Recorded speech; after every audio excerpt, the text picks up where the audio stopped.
따뜻한 냉정, 사과를 부탁해.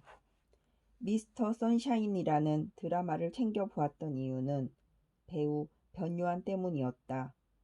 내겐 이병헌보다도 김태리보다도 변요한이라는 배우가 훨씬 매력적이었다. 정확히 말하면 그가 맡은 배역이 그랬다. 변요한이 연기한 김희성은 사실 요즘 시쳇말로 사기캐다. 사람 인연만 빼곤 모든 걸 다 가진 완벽한 인간형이랄까? 잘생긴 데다 재물을 같이 얻고 본인 말대로 문무를 겸비했으면서 장난기 많고 지고지순하기까지 한 외유 내강형 인물이다.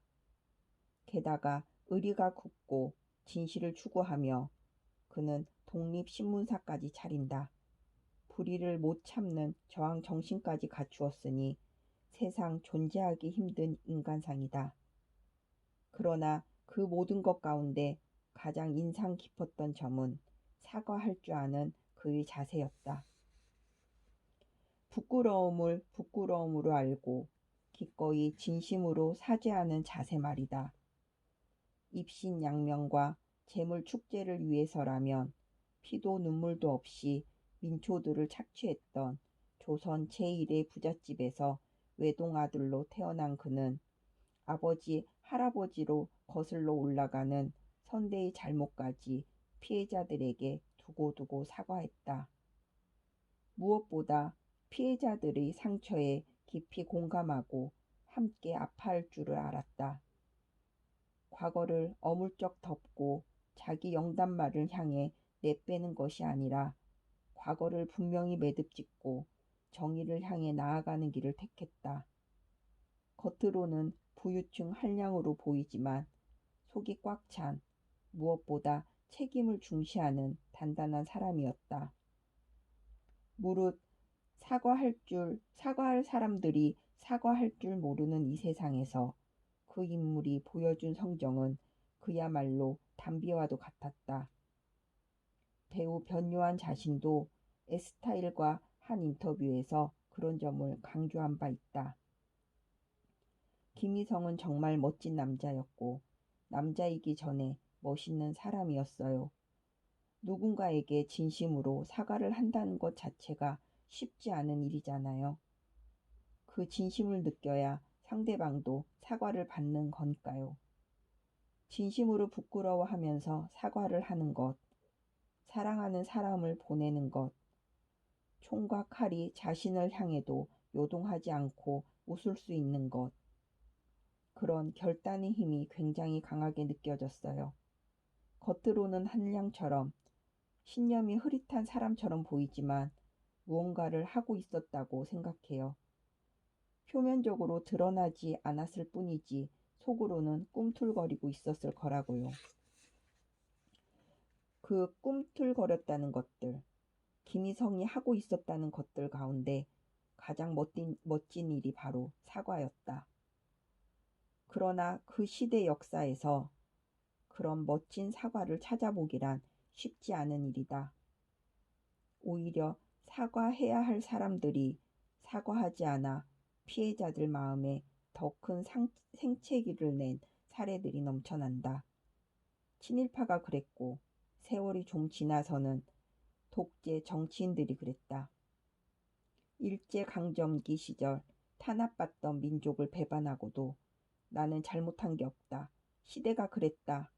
뻔뻔하게 목소리를 높인 반역자들이 얼마나 많은가. 영화 암살에 나오는 친일파 염석진을 보면 그 시대의 상징적 단면을 엿볼 수 있다. 염석진이 스스로를 변론하며 쏟아내는 마지막 법정 연설은 그야말로 적반하장의 백미가 아닐 수 없다. 실제로 그렇게 살아남은 친일파들이 부지기수다. 해방 이후에는 이념 전쟁과 독재를 거치며 정치꾼들이 그 바통을 이어받았다. 무고한 시민들에게 누명을 씌워 옥살이를 시키고 학살까지 자행했던 사람들 가운데 그 누구도 진심으로 사죄했다는 이야기를 들어본 기억이 없다. 오히려 정당한 책임 규명 작업을 보복이라고 몰아세우며 가해자가 피해자 행세를 하는 경우가 많았다.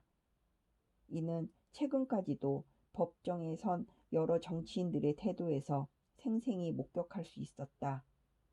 학살의 책임자가 학살을 증언한 성직자를 비난하며 파렴치한 거짓말쟁이라고 몰아붙이기도 했다. 명예훼손 혐의로 법정에 불려나가면서도 사과 대신 "이거 왜 이래?" 라는 고함을 남겨 피해자들을 아연실색하게 했다. 굳이 역사적 사건을 들출 필요도 없다. 뉴스를 틀면 수도 없이 등장하는 키워드가 적반하장이다. 정치인, 기업인, 예체능인, 공인이라는 사람들이 남에게 상처를 주고도 사과는커녕 자기가 억울하다고 목소리를 높이는 예가 얼마나 많은가. 사과를 하더라도 당장 자기에게 표를 주고 물건을 사주는 대중들에게만 두루뭉술하게 하고 만다. 정작 피해 당사자에게는 고개를 잘 숙이지 않는다.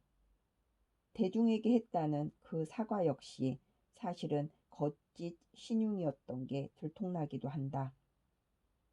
그 꼴을 자꾸 보다 보면 대중들 가슴에는 우라병이 절로 도진다. 역사학자 전우용 교수는 이와 같은 문제를 한국 사회의 고질병이라고 지적하며 자신이 트위터에 이런 글을 올려 경종을 울린 바 있다. 남을 억울하게 만든 사람들이 대래 억울함을 토로하는 게 대표적인 한국병입니다. 이 병을 빨리 치료하지 않으면 나라 망합니다. 이 멘션의 계기가 되었던 사건은 모 공기업의 채용 비리였다. 정치인들이 청탁을 등에 업고 여러 사람이 부정 취업했다는 의혹이었다. 그런데 그 주인공들의 대응이 참 의외였다. 사과하거나 사퇴하거나 자숙하는 게 아니라 오히려 집단 반발 조짐을 보였다. 비리 혐의가 드러나 채용 취소 등의 징벌 조치가 내려지자 그걸 받아들일 수 없다며 소송 등을 도모하였다. 비슷한 사례는 또 있다. 시중은행에서도 채용 비리가 불거진 일이 있다.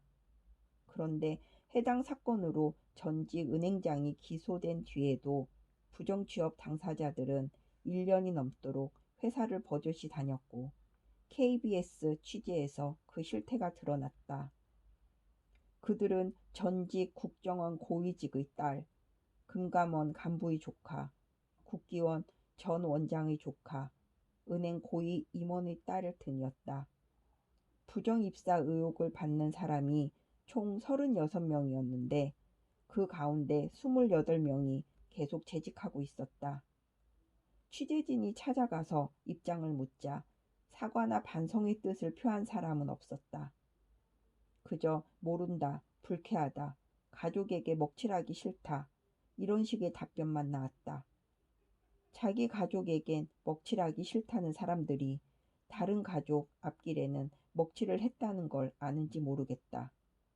부당 취업이란 그만큼의 부당 탈락을 뜻한다.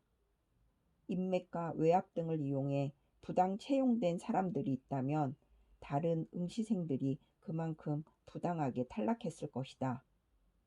그런데도 되레 자기가 억울하다거나 불쾌하다고 하니 역사학자에게서 망국병 진단이 나올 만도 하다. 멀리 갈 것도 없이 일상에서도 이런 적반하장의 사례들은 얼마든지 접할 수 있다. 대표적인 게 접촉사고다. 벌써 그림이 그려지지 않는가? 사고를 낸 건 상대 차량인데 그 차 운전자가 목덜미를 잡고 내리는 풍경 말이다. 사고를 당해본 사람은 알겠지만 일단 상대 측 운전자가 목덜미부터 잡는 순간 마음을 단단히 먹어야 한다. 잘못한 게 없는데도 과실을 온팡 뒤집어 쓰기 싫다면 말이다. 이 사람이 목소리까지 크면 각오를 더 세게 해야 한다. 그 사람은 이미 피해자로 둔갑하고자 하는 만반의 준비가 된 셈이다. 가해자의 자기 정당화로 인해 궁지에 몰리는 건 피해자뿐만이 아니다. 피해자를 도우려던 제3자까지 낭패를 보는 경우가 많다. 폭행 등의 범죄 현장에서 그런 일이 자주 발생한다. 피해자를 구하겠다고 가해자와 맞섰는데 돌아오는 대가는 쌍피, 쌍방 폭행 피해 입건이다. 허무하고 원통한 일이다. 송사에서도 마찬가지다. 중간에서 진실규명을 도우려다 모함을 받아 되레 나쁜 사람으로 몰리는 일이 적지 않다. 이런 사례가 해외에서는 찾아보기 힘든 일이라 더 답답하다. 어느 선진국이 의인을 그런 식으로 취급하겠는가? 가해자의 적반하장도 문제지만 가해자의 그런 태도가 먹히는 사회 시스템, 법리 체계부터 문제가 있다. 이쯤 되면 우리나라는 의인 되기 힘든 나라라고 해야 할까? 인정하고 싶지 않지만 외국 사람에게 보여주고 싶지 않은 현실이기도 하다. 목소리 큰 놈이 이기지. 이 말은 농담인 듯 농담 아닌 진리의 메시지가 되고 말았다.